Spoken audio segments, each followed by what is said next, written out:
Please subscribe the channel and don't forget to click the bell icon.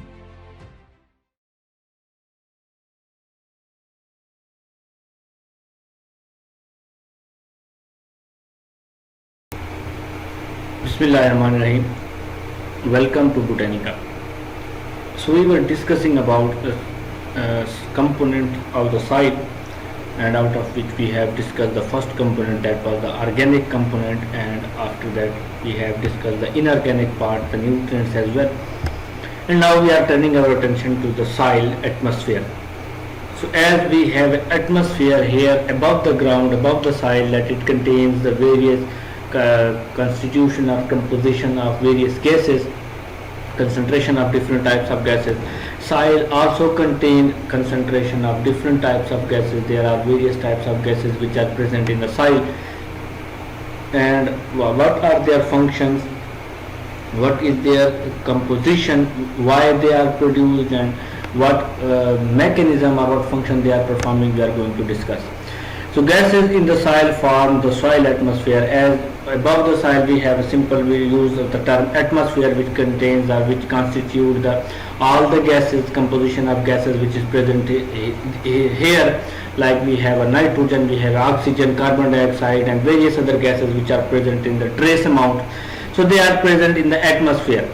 But the soil atmosphere is below the soil surface, where the roots of the plants are there, where there are many various organisms which are the microorganisms which liberate various types of gases, like there are sulfur is present, oxygen is present, carbon dioxide, and along with various other gases as well. So they all constitute the soil atmosphere.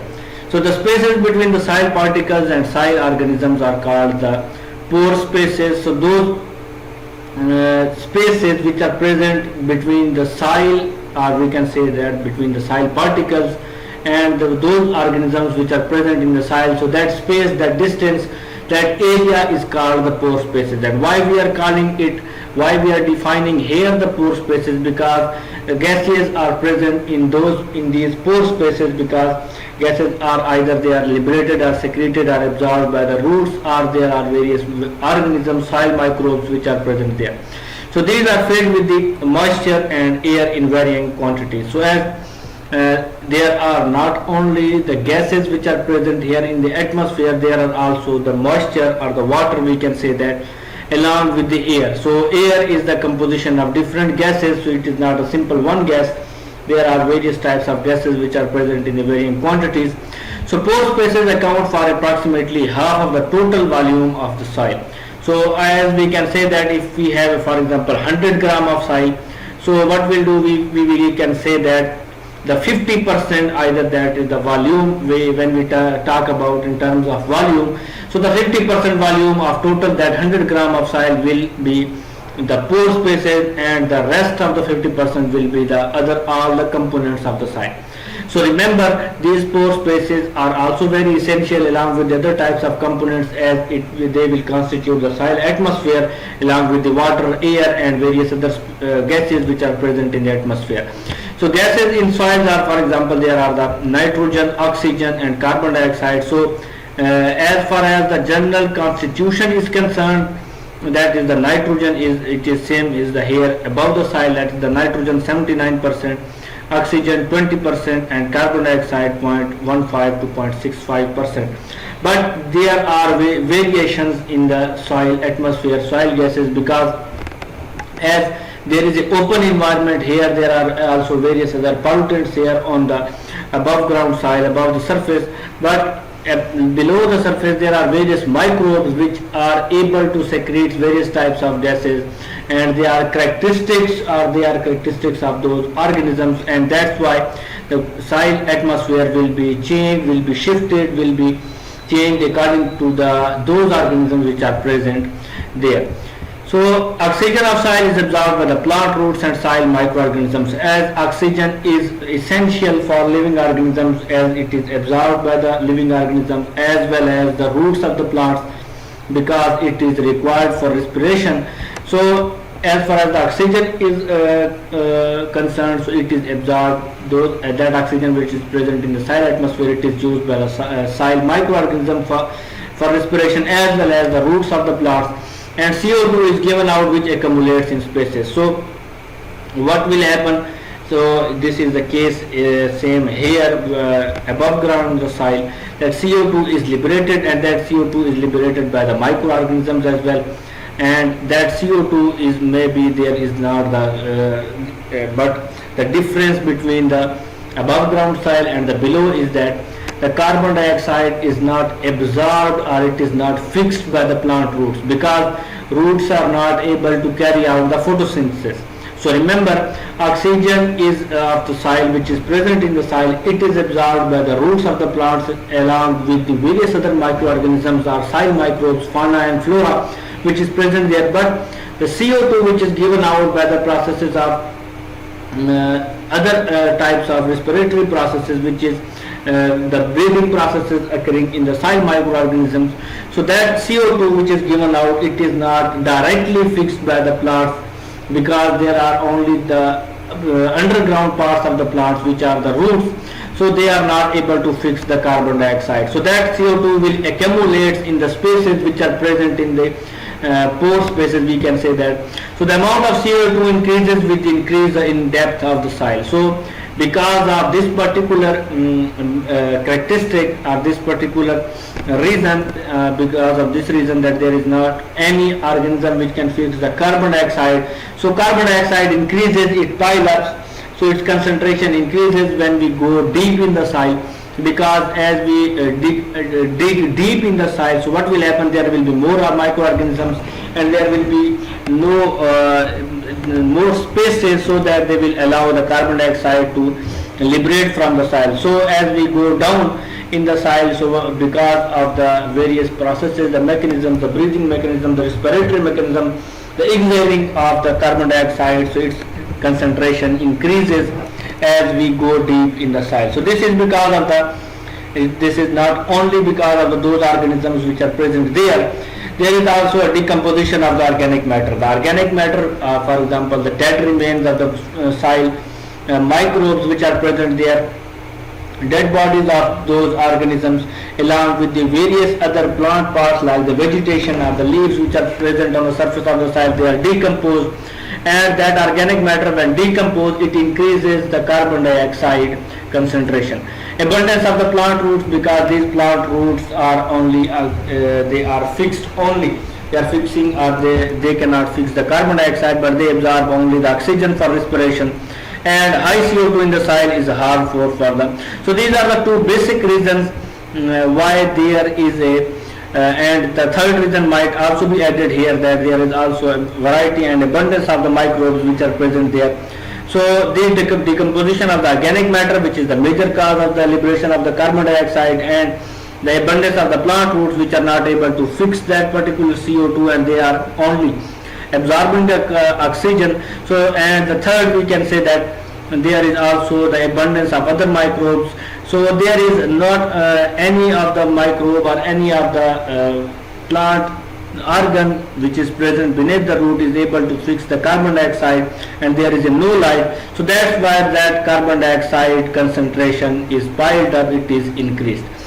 So high carbon dioxide in the soil is harmful for the plant growth, as when there will be a more carbon dioxide and there will be low oxygen. So what will happen? There will be a chance of that respiratory process will be stopped down, there will be no energy production, there will be no absorption of oxygen by the plant roots, and that CO2 will inhibit the plant growth. So presence of oxygen in the soil is important. So as far as the as in contrast to the CO2, which is not beneficial, increased concentration of CO2 is not beneficial for the plants and for other organisms, but the oxygen presence is necessary. And why it is important? Because it helps in the process of breakdown of insoluble rocky mass into soluble minerals. Because when we talk about the minerals or inorganic nutrients, we have studied that these nutrients and inorganic minerals and the process of breakdown of these inorganic nutrients, so it will result in the liberation of the minerals which are present in the parent rock material, because these minerals are bound to the rocky substances, parent rocks, and by the process of breakdown, by process of biological weathering, chemical and physical weathering, these minerals are isolated, they are separated from the rock material. So as far as the oxygen is concerned, it is necessary for those weathering process, like especially for the biological weathering, so that it takes place and it changes the composition of that rock, and it will also make it these rocks soluble. It can be absorbed into a mineral as it was first insoluble, and it cannot be absorbed when it is present in the form of a parent rock. In the humidification process, because when there is a humus formation, there is the organic matter which is present in the soil, which is important for the plant growth, so that humidification process also requires the oxygen. So oxygen is not only required for the plant growth, for the roots absorption, but it is required for these two important processes as well. In the formation of the organic material, organic matter, for so that organic material may become the food, and it also helps in the process of the breakdown, and that breakdown which is occurring on the parent rock, and it will result in the liberation of the minerals which are attached or bound to those rocks. So if the soil is deficient in oxygen, so what will happen? If there is no oxygen, if there is less oxygen, the rates of the microbial activities are slowed down and may be eliminated. So lack of oxygen or the deficiency in oxygen, it will not only affect these two above mentioned processes and along with the plant growth, but it also affects the growth of the microbes which are present in the soil, and they are performing various activities to make that soil favorable for the growth of the plants and other organisms. So all the processes, all the mechanisms will be slowed down, and perhaps they might be stopped. And if they are slowed down, or if they have been stopped, so what will happen? It will affect negatively the composition of the soil, and all the composition and all the structure and all the environment, the habitat will be affected, and that soil will not be effective, or it will not be favorable for the plants as well as for the animals. So it may not support the plant growth, as well as there may be a case that it will not support animal growth as well. So under such conditions, several undesirable processes such as evolution of nitrogen, methane, and accumulation of sulfides, ferrous, manganese, and organic inhibitors occur. So what happens under such conditions? So these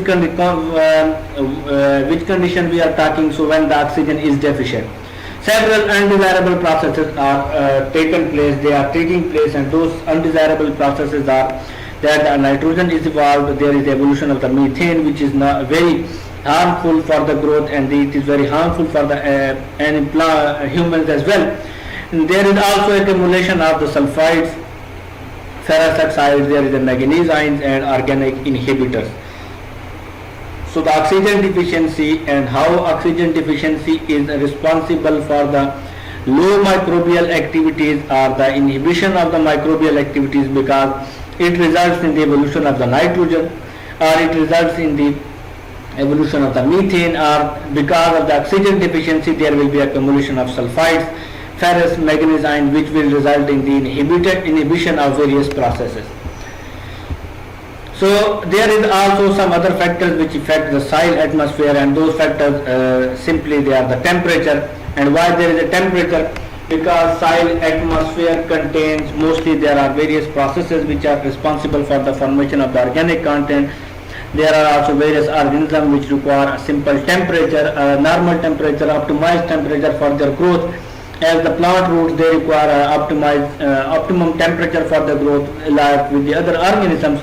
So this temperature is also a factor for the atmosphere of the soil. Atmospheric pressure, for example, atmospheric pressure above the soil. So what type of pressure? Either the pressure is increased or it decreased, it will also affect the pressure of the soil atmosphere, the gases in the soil. If there will be abundance in the pressure, so it will affect negatively the soil atmosphere. There will be no gases, it will press or compress those gases. And wind and rainfall. So these are the four various factors which are responsible or which will affect the soil atmosphere. So how this rainfall and wind are affecting that soil atmosphere? Because when rainfall occurs, then water will percolate down to the soil, and by the percolation of that water, so what will happen, those pore spaces which are between the microorganism and the soil particles, they will be filled with the water and there will be a less gaseous concentration. So when the soil is saturated with the water, so what will happen, so there oxygen deficiency occur, and by the oxygen deficiency what we have studied that there are various processes which are occurring by the which are linked with the deficiency of the oxygen, and there will be the abundance of the carbon dioxide evolution, so they will affect the constitution of the soil atmosphere.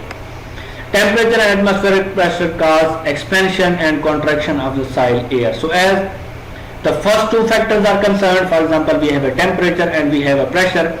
As I have said earlier that temperature, for example, if there is a temperature below the 0 degree and atmospheric pressure, if it is increased or it is go down, so what will it effect has, for example, it will either expand the soil or it will contract the soil, and that expansion and contraction will either affect those organisms which are present in the soil, because that particular soil is a very compact type of habitat. There are we can say that a limited type of those pore spaces where those organisms are living. So if that temperature or that atmospheric pressure is increased, so it will result either it will contract or it will mostly expand, or it will contract that soil and it will affect that living area, the habitat of those organisms. And wind helps the soil in sucking the air in along with the rainwater which displaces the soil air. So these are all the factors I have said, and I have explained these two factors as well. When wind is there, so what will happen, wind will help the soil in sucking the air. So when there is a more windy environment, so what will happen, air will enter into the soil, more air will be entered, and when there will be more air, so all the balance of the soil atmosphere will be affected. And rainwater when enters into the soil, when it percolates down to the soil, what it does, it displaces or changes, or it displaces the soil air which is present in the soil atmosphere, and there will be deficiency of various gases.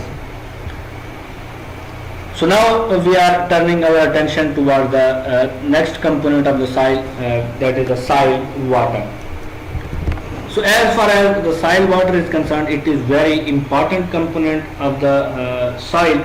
And why it is very important component? Because the plants which are to which we are now interested, the growth of the plant, as we are discussing soil with respect to the growth of the plant, that's why we are discussing that the soil water is very important, because plants get their mineral and water part from the soil.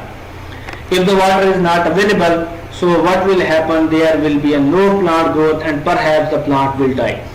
And that's why the soil water is very important for the plant growth. If there is no water, there will be no life. So most of the water absorbed by the plants comes from the soil. So majority, or we can say that the 95 or 90% of the water which is absorbed by the plant, that is coming from the soil, and soil is the reservoir of the water which can be which is available for the plant absorption.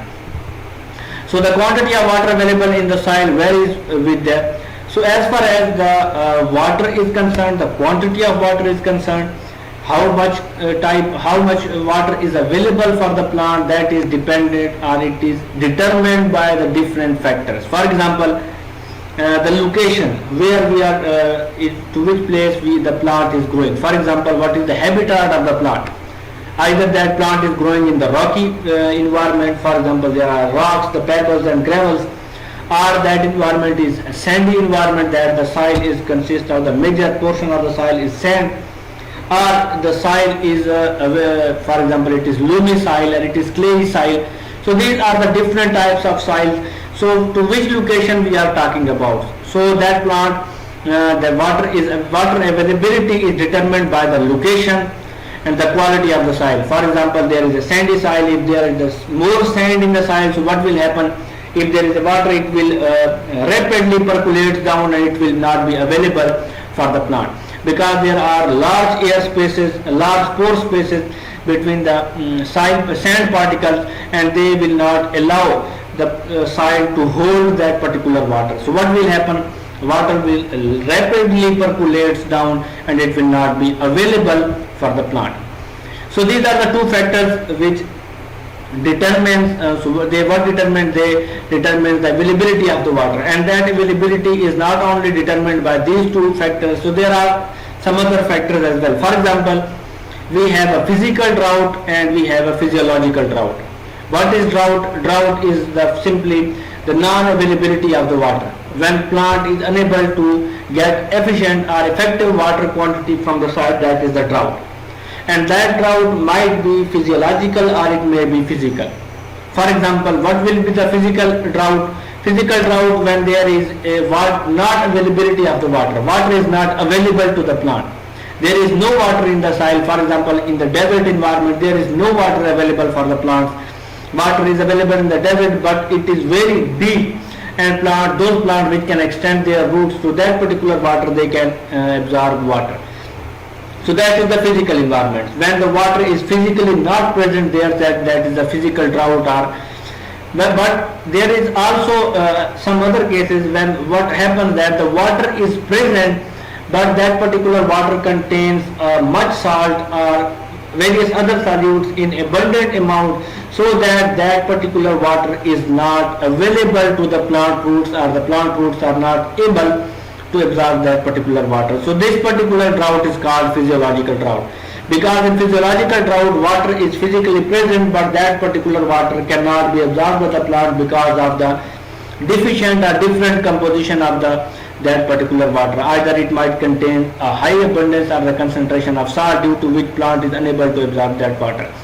So as far as the water availability of the plant to the plant is concerned, it is determined by the location, or it is determined by the quality, or there may be a physical drought, or there may be a physiological drought. The amount of water is greater in loamy, silty and clay soil than that in the coarse sand soil. So this is talking about the quality of the soil.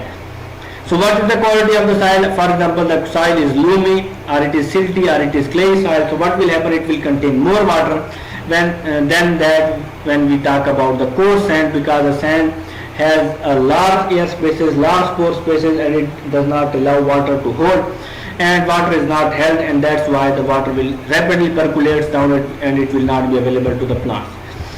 So water is held in the soil in the following forms. For example, so when water in the soil is present, so we classify that particular water into three different categories.